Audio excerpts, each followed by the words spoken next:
নাম্বাৰো আমি লৈ আছো প্ৰত্যেক গৰাকী মহিলাৰ আত্মসহায়ক গোটৰ সদস্যাৰ আমি আধাৰ সিডিং আমি কৰাই আছো। हेलो फ्रेंड्स, बरायबाय माय बड' टेक चेनेलनि गेजेरजों नोंथांमोनखौ बयखौबो दायो बे भिडिअनि गेजेरजों नोंथांमोननो शेयार खालामगोन SHG नि मोनसे इनफरमेशन हिसाबै नोंथांमोना बे भिडिअनि गेजेरजों मोनथिनो हागोन। आं मोनसे आं आपल'ड होनाय SHG नि माखासे भिडिअ बेफोराव नोंथांमोनहा माने गोबाङानो कमेन्ट्स खालामहरदों। बे कमेन्टनि आङो मोनसे रिप्लाइ हिसाबै बे भिडिअखौ लाबोदों आरो माखासे बेनि गेजेरजों आङो प्रेक्टिकेलि माखासे प्रब्लेम इसुफोरखौ आं बे भिडिअनि गेजेरजों नोंथांमोननो शेयार खालामगोन। जोङो माबोरैहाय सलुशनाव फैनो हायो आरो बुजिनानै मोनो आरो जों गावनो माबोरैहाय फेस टु फेस जोङो प्रब्लेमफोरखौ सलुशन खालामनानै लानो हायो नामा बेनि सोमोन्दै आं बे भिडिअनि गेजेरजों नोंथांमोननो शेयार खालामगोन। बेनिखायनो नोंथांमोनखौ फिसा रिक्वेस्ट खालामबाय, नोंथांमोना चेनेलाव गोदानबा साबस्क्राइब खालाम आरो हाजासे शेयार खालाम, लाइक खालाम आरो हाजासे नोंथांमोना चेनेलखौ सापर्टिं कमेन्ट खालाम एबा साबसिन नोंथांमोना मोजांनिफ्राय मोजां कमेन्ट खालाम। जाय नोंथांमोना मोजां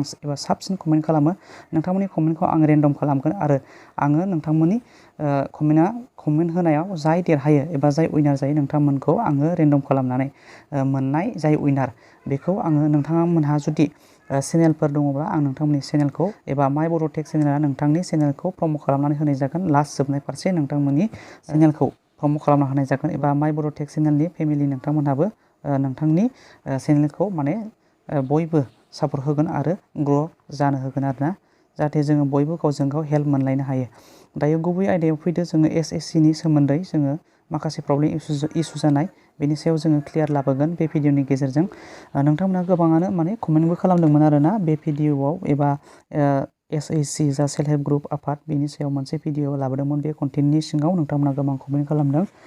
कमेन्टआनो जाहैबाय बुंदों खायसे खायसे लिस्टआव दं नाथाय सासेनिया बेलेग ग्रुपआवसो हाबसनहैदों, मा जागोन बेनि सोमोन्दै। आरो सोरबाया बुंदों नेमा आंना गैया, माने नामा गैया, बेखौ माबोरै हरफिननो हायो आरो गासैबो अकेमोन, बिफांबो गायदोंमोन, मानि थाखाय गैया बेनि सोमोन्दै माखासे सोंनाय एबा एन्सार बिदोंमोन। मा खालामनांगौ बेफोरनि सोमोन्दै आं बे भिडिअखौ आङो पिकआप खालामनो लादों, नोंथांमोननो शेयार खालामनो लादों। बेनि थाखाय नोंथांमोना हाजासे शेयार खालाम, जाहाथे बयनिबो प्रब्लेमा बेफोरबायदि सेम गोबाङानो दङ आरो गोबां गुबुन प्रब्लेम दङ आरोना, प्रब्लेम इसु जादों गोबाङानो। आङो नोंथांमोननो फोरमायगोन। लिस्टआव दं नाथाय सासेनिया बेलेग ग्रुपआवसो हाबसनदों होनना बुंदों।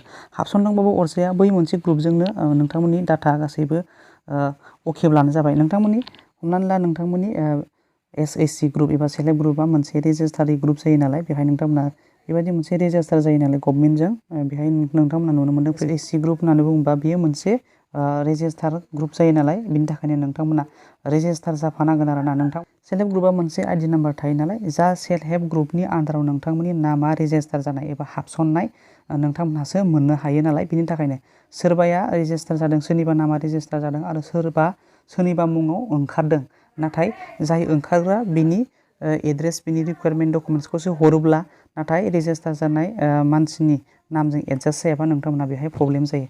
बेनि प्रब्लेम इसुखौ आं नोंथांमोननो दिन्थिगोन। बेहाय मोनसे दङ, नोंथांमोननि कमेन्टनि एन्सारखौ आं होगोन उनफारसे। दायो नोंथांमोननो प्रेक्टिकेलि आं नोंथांमोननो दिन्थिग्रोगोन गुबुन मोनसे प्रब्लेम, बेखौ आं नोंथांमोननो दिन्थिगोन। बेहाय नुनो मोनदों नै बेहाय सासे मेम्बार्स आरोना, बेहाय बे मेम्बार्सनि आइडि नाम्बारा जाहैबाय नैबे, बेहाय बे सासे सिगां रेजिस्टार जाखानाय मानसि आरोना। बेहाय गासै 12 जन मेम्बार्सफोर दङ, बिनि गेजेराव बेबो सासे रेजिस्टार जानाय। बिनिफ्राय बिनि बदलाव सासे मादारा ओंखारो आरोना, मादारासो ओंखारो। बेनिफ्राय रिकुवारमेन्ट डकुमेन्टस, जायफोरनाखि गोनांथि जानाय डकुमेन्टसफोरखौ दानिया मादारासो ओंखारबाय थायो नालाय, मादारनिखौ हरबाय। नाथाय रेजिस्टार जानाया नैबे गुबुन मुं आरोना, बे जाहैबाय डटार, बे डटार बियो मादार। जेनेबा डटारा सिगाङाव दंमोन, ओंखारोमोन, बियो माने मेरिड जाबाय। आफ्टार मेरियेजनि उनाव मादारा ओंखारबाय। दानिया मादारनि डकुमेन्टसफोरखौ गासैबो रिकुवारमेन्ट जानायफोरखौ, गोनांथि जानाय जा आपडेट बिदों बेखौ बिथांमोना हरबाय, दानिया मादारनिखौ हरबाय। नाथाय ग्रुपनि लिडार्सआ बेखौ खेल खालामनो रोंस्लाबासै। अब्ला बेफोरबायदि माखासे प्रब्लेम इसु जायो आरोना, जायनाखि ओंखारबाय थाग्रा बिनि डकुमेन्टसखौ हरबाय, नाथाय सिगाङाव रेजिस्टार जानाय हिसाबै नामा जाहैबाय डटार्समोन। दानिया गुबैयै बिथांमोनहा जायफोर लिडार्स, ग्रुपनि सालायग्रा ग्रुप, सेल्फ ग्रुपनि एबा SHG नि ग्रुप, बिथांमोनहा माने बेखौ खेल खालामनो रोंनांगौमोन, वेबसाइटनि गेजेरजों नायनो रोंनांगौमोन आरोना। रेजिस्टाराव साबेसे मेम्बार्सनि मुङा दं बेखौ सिगां नायालासिनो दानिया रिकुवारमेन्ट जानाय, गोनांथि जानाय डकुमेन्टसफोरखौ दानिया ओंखारग्रानिखौ, ओंखारबाय थाग्रा बदलै ओंखारग्रानिखौ हरबाय थाबाय।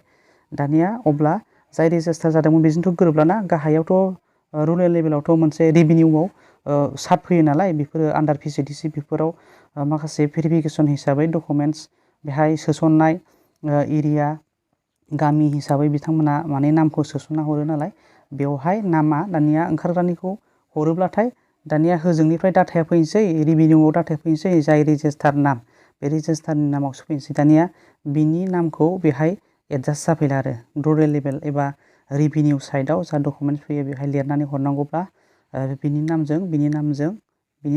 नामजों माने एडजास्ट जाला आरोना एडजास्ट जाला बेफोरबायदि प्रब्लेम जागोन आरो बेहाय मोननाय नङा आरो बिनि गेजेरजों मोनगोना जाहैबाय मोनसे माने फिसा प्रजेक्ट नोंथांमोना दिन्थिनांगोन जायखिजाया पल्ट्रि फार्म एबा दाउनि बा बोरमानि जेनेबा बा पिग फार्म बेफोरबायदि नोंथांमोना मोनफा मोनफा प्रजेक्ट दिन्थिनायनि उनावसो बियो लास्ट भेरिफाइ आरोना लास्ट भेरिफिकेसन बियो एबा सार्भे हिसाबै बेफोरखौ नोंथांमोना दिन्थिगोन एबा दिन्थिनांगोन एबा खेबनानै लांफैग्राबो फैनो हागौ बेनि गेजेरजोंसो नोंथांमोना स्किमनि इनस्टलमेन्टखौ मोननो हागोन नोंथांमोनाव ट्रेन्सफार जागोन आरो बेनिफ्राय बेयो मोनसे प्रब्लेम सल्भ जाबाय माने बेनि माखासे कनफिउसफोरखौ आं नोंथांमोननो दिन्थिबाय बेफोरो मोनसे प्रब्लेम बेहाय माने मोननायनि राहाबो गैयाबो जानो हागौ आरो आं दा जा दिन्थिदों बे प्रब्लेम बायदियाव आरोना बेयो मोनसे प्रब्लेम फेस जाखांबाय आंनि सिगाङावनो एबा आं बेखौ नायनो मोनबाय आरोना बेनिफ्राय गुबुन मोनसे प्रब्लेमा जाहैबाय नोंथांमोनहा सोंहरदोंमोन जे लिस्टआव दं नाथाय सोरनिया माने सासेनिया लिस्टआव दं नाथाय सासेनिया बेलेग ग्रुपआवसो हाबसनदों मा जागोन बेलेग ग्रुपआव हाबदोंब्लाबो माखासे डाटाफोरखौ हरखांबायब्ला बेफोर डाटाफोरखौ जाखिनि हरखांबाय रेजिस्टार जाखानाय नाम लानो अरजाला जाय लिस्टआव हाबदों जाय ग्रुपआव हाबदों बे ग्रुपआव माने बे मेम्बार्सनि नामा माने नेटआव दङब्लानो बेयो अरजाला ओमफ्राय बेखौ नोंथांमोना रायलायनांगोन नोंथांमोननि गोजौनि ग्रुप जायफोर बिअ बा CRP बेफोरबायदि थायो बेफोर नोंथांमोना फेस टु फेस मोजाङै जनायनांगोन आरो बेहाय अनलाइन प्रसेसनि जेबो सलुसन खालामनायनि राहा गैया बेनिफ्राय गुबुन मोनसे प्रब्लेमा जाहैबाय नेमा आंना गैया बेखौ माबोरै हरफिननो हायो आरो गासैबो अकेमोन बिफांबो गायदोंमोन मानि थाखाय गैया बेफोरबायदि आरोना बेयो जाहैबाय मोनसे लिडारनि सायाव जाहैबाय जेनेबा ग्रुपनि लिडार जा नोंथांमोना माने ग्रुपखौ सालायो बेहाय माने नेटआव सोसनजनाय एबा रेजिस्टाराव सोफानाय जायाखै बेखौ खेल लानो रोङाखै आरोना आरो रायलायनायफ्रावबो नोंथांमोनहा ग्रुप जेनेबा बिअ टिअ एबा CRP बेफोरबायदिनि गेजेरजों कनसार्न खालामनानै बेफोर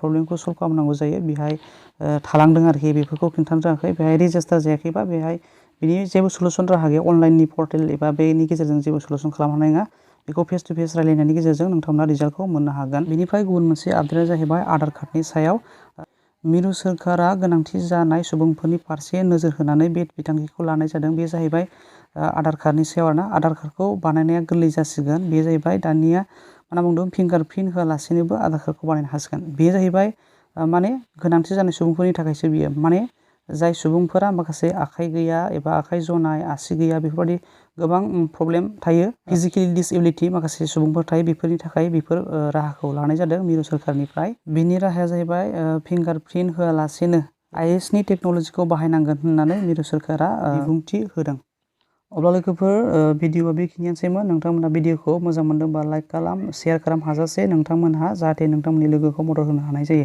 आरो लोगोसे फिसा रिकुवेस्ट जाय नोंथांमोना चेनेलखौ दान साबस्क्राइब खालाम आरो हाजासे शेयार